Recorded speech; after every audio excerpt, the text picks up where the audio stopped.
Doctor صاحب خواب بڑے بڑے، ٹارگٹس بڑے بڑے، اگلے 5 سالوں تک کے لیے حکومت کا منصوبہ اڑان پاکستان. وہ کہتے ہیں کہ اب یہ جو منصوبہ ہے پاکستان کو اگلے 3 سالوں میں دنیا کے بڑے ممالک کی صف میں لا کر کھڑا کرے گا. آپ کو لگتا ہے کہ اتنا آسان یہ ہوگا جتنا حکومت بتا رہی ہے؟ بسم اللہ الرحمن الرحیم. پہلے تو میں یہ کہتا چلوں کہ آپ نے جو سمری پیش کی ہے وہ نہایت مناسب سمری تھی، اور اس میں ایک اسیسمنٹ جو آپ نے پیش کیا ہے وہ بہت مناسب تھا.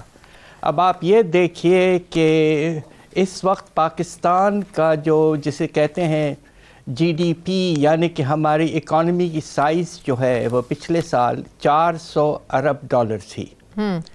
اور جس طرح آپ نے فرمایا کہ 19 تقریباً آپ یہ دیکھیے کہ اگلے کوئی 11 سال میں کوشش یہ ہوگی کہ اس کو 2.5 گنا کر کے 1000 ارب ڈالر تک لے جائے گا.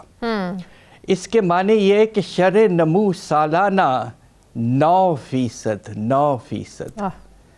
یہ سوچ کے ہی احساس ہوتا ہے کہ ہمارے جو پلانرز اور جو منسٹرز وغیرہ ہیں وہ واقعی اپنے خیالات میں اڑان کا مسئلہ پیدا ہو گیا ہے، اڑ رہے ہیں without any recognition of the prevailing reality.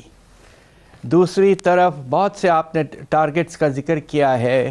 اب آپ مجھے یہ بتائیے کہ ایک ملک جو دیوالیے سے نکل کر تقریباً کچھ حد تک نکلا ہے، حالانکہ پچھلے 2 ہفتے سے ریزروز میں پھر سے کمی آنا شروع ہو گئی ہے، اور مارچ میں آئی ایم ایف کا ایک کمپریہنسو ریویو ہونے والا ہے، اور اس کے سامنے تو لگ رہا ہے کہ کافی ایسے کنڈیشنالٹیز ہیں اور ٹارگٹس ہیں جو ہم میٹ نہیں کر پائیں گے، جس میں نمایاں ذکر تو ایف بی آر کے ریونیوز کا ہوتا ہے. اس وقت آپ آئی ایم ایف پروگرام کے اس میں ہیں تو اگلے 3 سال تک تو یہ چلے گا. تو کیسے آپ اس ماحول میں جہاں سٹیبلائزیشن پہ کمپلیٹلی رجحان ہونا پڑے گا، آپ اپنے شرح نمو کو اتنی تیزی سے بڑھا پائیں گے؟ اور وہی نا کہ 3 سال تو آپ کو آئی ایم ایف کے ٹارگٹس کو اچیو کرنا ہے، جو آئی ایم ایف کے آپ نے پیسے بھی دینے ہیں، پھر ایف بی آر کا ہے، پھر آپ نے ایکسپورٹس بڑھانی ہے، آپ نے قرضے دینے ہیں. یہ 3 سال تو آپ کے اس میں گزر جائیں گے، تو باقی 7 سالوں میں 9% کچھ زیادہ ہی اڑان بھرنا شروع ہو گئے ہیں ہم لوگ. میں آپ سے گزارش یہ کرتا ہوں کہ دیکھیے یہ اڑان پاکستان جو ہے پروگرام، یہ کوئی سیریس ایفرٹ نہیں ہے، اور فوکس ٹارگٹس کے بجائے ریفارمز پہ ہونا چاہیے تھا، اور ایک واضح طور پر ذکر ہونا چاہیے تھا کہ ہم خرچے کس طرح کم کریں گے، ہم کس طرح ریونیوز بڑھائیں گے، ایکسپورٹس کو کس طرح انسینٹیوز دیں گے، ایگریکلچر کی پرائسنگ پالیسی کیا رکھیں گے، وغیرہ وغیرہ وغیرہ. انسٹیٹیوشنل ریفارمز کیا لائیں گے. ریفارمز پہ ایمفیسس ہوتا، جسے کہتے تھے شہباز شریف چارٹر آف دی اکانومی، وہ بہت بہتر ہوتا، اور وہ آئی ایم ایف کے پروگرام کے چھتری میں بھی چل سکتا تھا. یہ جو اڑان پاکستان پروگرام اس غیر ممکن سا ہے ان دا کانٹیکسٹ آف آئی ایم ایف، اور آئی ایم ایف سے ہم اس وقت نکل بھی نہیں سکتے، اس لیے کہ آپ کے ریزروز 11 ارب ڈالر تک پہنچ رہے ہیں گر کے، اور آپ کو کم از کم اگر سیف رہنا ہے تو 17 سے 20 ارب ڈالر کی ضرورت رہتی ہے. تو اس اور ایسی سچویشن میں اب جب وہاں پر آپ دیکھیں ڈاکٹر صاحب، امریکہ میں بھی ظاہر ہے حکومت بدلنے جا رہی ہے، اور آئی ایم ایف پر آپ کو پتہ ہے کتنا انفلوئنس ہے، تو اس کو بھی دیکھے بغیر لگتا ہے آپ نے اتنے زیادہ ٹارگٹ جو ہیں وہ رکھ رہی ہیں. آپ ڈیجیٹل انقلاب چاہتے ہیں، آپ دیکھیں کہ آپ کا ملک میں انٹرنیٹ چل نہیں رہا، وہ تو بالکل کچھوے کی طرح جو ہے وہ رینگ رہا ہے. آپ دیکھیں چائنا، یو اے ای، یہاں پر بہت زیادہ پابندیاں ہیں، لیکن اس کے باوجود انٹرنیٹ آپ دیکھیں وہاں پر کس سپیڈ سے کام کرتا ہے. تو آپ تو کیسے یہ اتنی بڑی تبدیلیاں لا سکتے ہیں؟ جی بالکل، آپ نے بالکل ٹھیک سے فرمایا ہے آغاز میں ہی. اور اب آپ یہ دیکھیے کہ آئی ایم ایف پروگرام میں سختی کی گنجائش 2 وجہ سے ہو سکتی ہے. ایک تو یہ کہ بہت سے جو ٹارگٹس ہیں وہ آپ نہیں میٹ کر پا رہے ہیں. آپ کو میں نے ایک ایگزامپل دیا FBR ریونیوز کا، پھر provincial revenues, provincial cash surplus, privatisation وغیرہ وغیرہ وغیرہ. اور ہوگا یہ خدا نخواستہ کہ مارچ کے ریویو میں کے بعد IMF کہے گی یہ سارے ٹارگٹس میٹ کرنے کے لیے اقدامات لیں، اور جب تک آپ نہیں لیتے پروگرام سسپینڈ ہو جائے گا. اور اگر آپ اجازت دیں تو میں کھل کے تھوڑی سی ایک بات کروں. جی پلیز. کہ ہو سکتا ہے کہ کیونکہ باہر سے پیسے آنے کی رفتار بہت کم رہی ہے پہلے تقریباً 6 مہینے پاکستان میں اس سال کے، تو اب آپ یہ دیکھیے کہ ہو سکتا ہے کہ IMF یہ کہے کہ آپ اپنے بڑے کریڈیٹرز بائیلیٹرل اور پرائیویٹ کریڈیٹرز جو ہیں ان کو کہیں کہ ری پروفائلنگ کریں اور ہمارا قرضہ کو رول اوور آگے لے جائیں. اس میں کون ہے؟ سب سے بڑا کریڈیٹر پاکستان کا اس وقت چائنا ہے. بالکل. اب اس کے آگے مجھے کہنا ضروری ہے.